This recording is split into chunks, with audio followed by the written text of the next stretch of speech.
Gee, I just gave you a Christmas day off 10 years ago. Gee, I hope this doesn't become a habit. He learned early in life the importance of making a good impression. The son of a prominent Ottawa physician, Richard Carruthers Little worked his craft from a very early age. As a child, he and his best friend Jeff Scott did what many kids his age would do: set out from their Argyle Street homes to catch the weekend matinee at the local movie theater. But unlike other children, they learned the parts word for word and would go home to practice imitating their big screen idols. Rich and I could imitate virtually everybody who appeared at the time in a local movie, and it was really quite something to at least but we did. By the time he turned 13, Rich was performing with the Ottawa Little Theatre, where he honed his performing craft in over 40 productions. At the same time, Rich and partner Jeff Scott were gaining recognition in the Ottawa area as a formidable impression team. Their work led to a national spot on the Jackie Ray Show in the early 60s. Well, now, ladies and gentlemen, I'd like to introduce two boys that I think you're going to love. They're teenagers from Ottawa, but... With Ed Sullivan, the great Ed Sullivan, he said, "That's very funny material. You guys are funny. Well, you need a hell of a lot more experience. Get the hell out of here. Hey, Jacko," and he called to the producer, and that was it. Rich made Ed Sullivan's show. I never did, but it was an experience.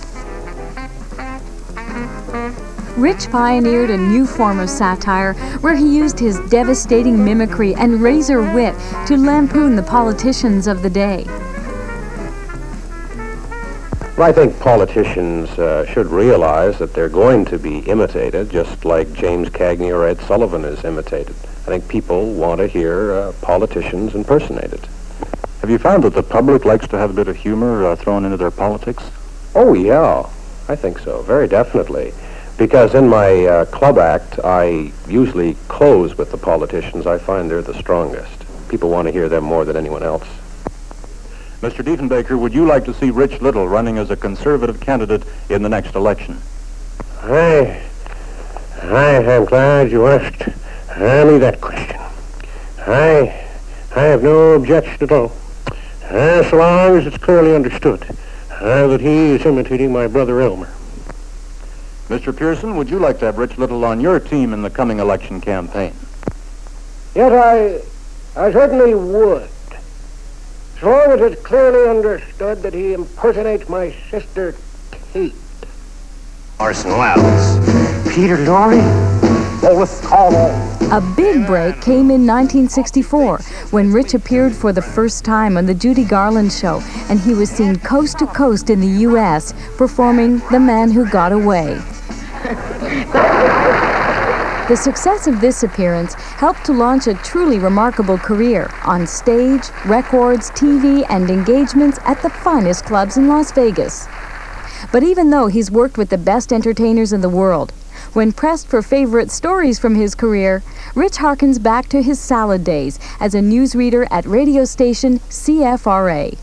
I was the world's worst reader. I'm not that great even today. Bart, they wires out. We'll get her.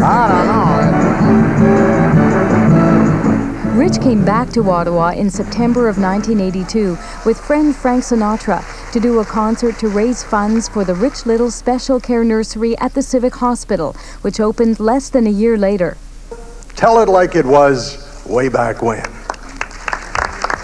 The Rich Little tribute in January 1992 is another example of Rich giving something back to the community.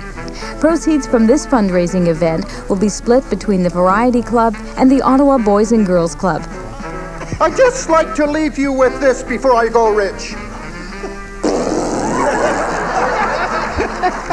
And all Rich has to do is sit and be insulted by some of his best friends. Next, the Rich Little tribute at the Westin Hotel.